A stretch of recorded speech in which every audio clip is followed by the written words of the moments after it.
Hello friends, welcome back to my channel Kritik stories. आज मैं आपको बताने वाली हूँ कामुदा एकादशी की व्रत कथा।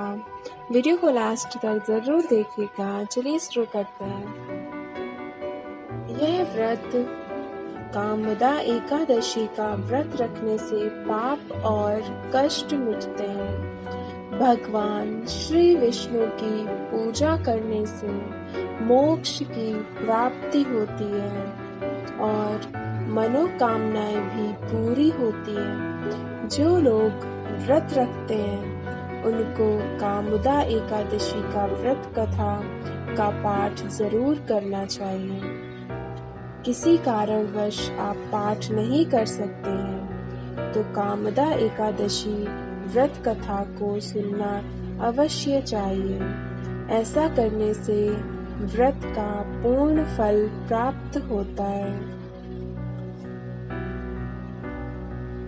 कामुदा एकादशी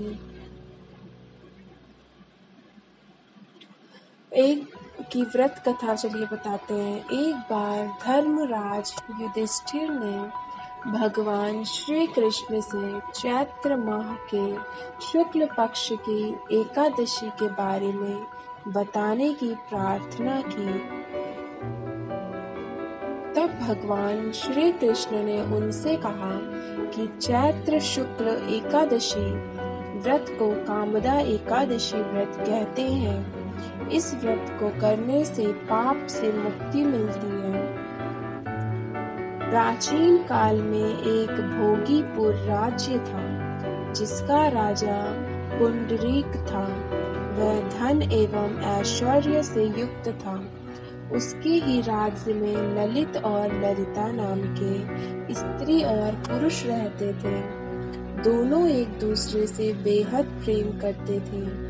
एक बार राजा पुंडरीक की सभा में ललित अन्य कलाकारों के साथ गाना गा रहा था। उसी दौरान ललिता को देखकर उसका ध्यान भंग हो गया और वह स्वर बिगड़ गया और उसका स्वर बिगड़ गया।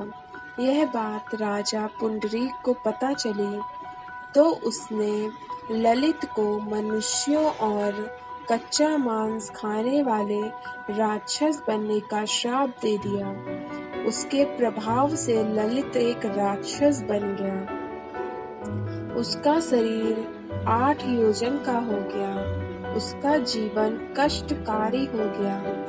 वह जंगल में रहने लगा। उधर उसकी पत्नी ललिता दुखी हो गई और ललित के पीछे पीछे दौड़ती रहती थी।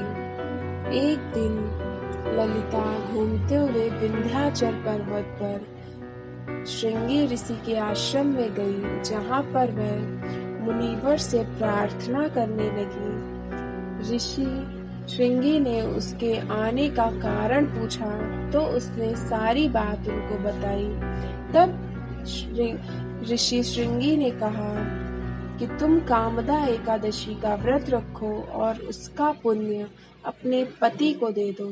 वह जल्द ही राक्षस योनि से मुक्त हो जाएगा। तब ऋषि श्रृंगी ने बताए अनुसार उसने चैत्र शुक्ल एकादशी का व्रत किया और अगले दिन द्वादशी को पारण करके व्रत को पूरा किया।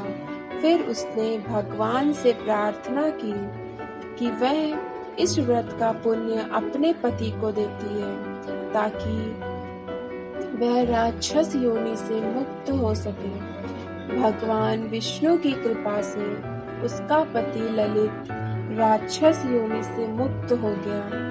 दोनों पहले की तरह रहने लगे और एक दिन विमान पर बैठकर स्वर्ग लोक चले गए। तो इस तरह थी कामुदा एकादशी की व्रत कथा।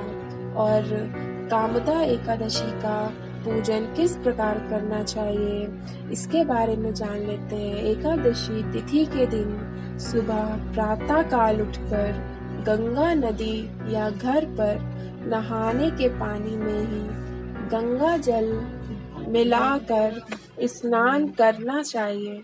उसके बाद साफ कपड़े धारण करें और व्रत का संकल्प लें।